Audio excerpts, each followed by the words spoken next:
1 cent from the year 1986, a coin that countless people have seen spent or even ignored, but which in certain extraordinary cases has been valued at astonishing levels in the collector's market.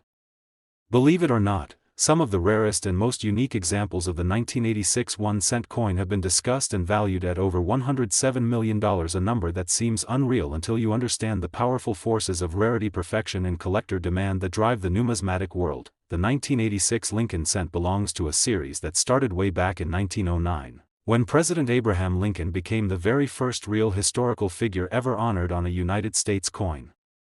The design was created by Victor David Brenner, a sculptor and engraver whose work has become immortalized in American money. His portrait of Lincoln has endured for over a century, making the 1-cent coin not just a piece of commerce but also a timeless memorial to one of America's greatest leaders. By 1986, the obverse still carried the dignified profile of Lincoln with the words "In God We Trust" above Liberty to the side, and the date below. On the reverse, since 1959, the coin carried the image of the Lincoln Memorial in Washington, D.C., marking the 150th anniversary of Lincoln's birth. If you look closely at the reverse under magnification, you will even see the tiny seated statue of Lincoln inside the memorial, meaning this coin is one of the few in history to carry the same person's image on both sides. The 1986 1-cent coin was struck in an era of transition. Prior to 1982, cents were mostly made from a bronze alloy of 95% copper and 5% zinc. But by the early 1980s, the price of copper had risen so much that it cost nearly as much to make a cent as the cent itself was worth. The mint changed the composition of the coin in 1982, shifting to a planchet made of mostly zinc with a thin copper plating. This change made the coin lighter, weighing only 2.5 grams compared to the earlier 3.11 grams.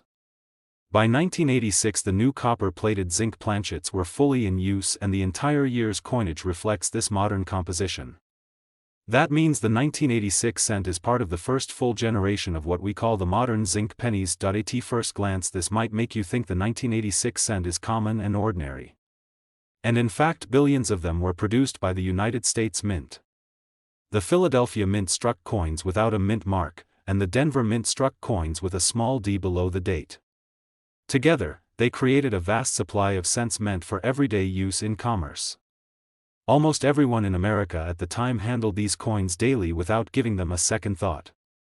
They jingled in pockets, clinked in registers and piled up in jars and piggy banks, but here is where the story becomes extraordinary. Among those billions, a very small number stand out as absolute treasures. Some are valuable because of condition. Imagine a coin struck in 1986 that has never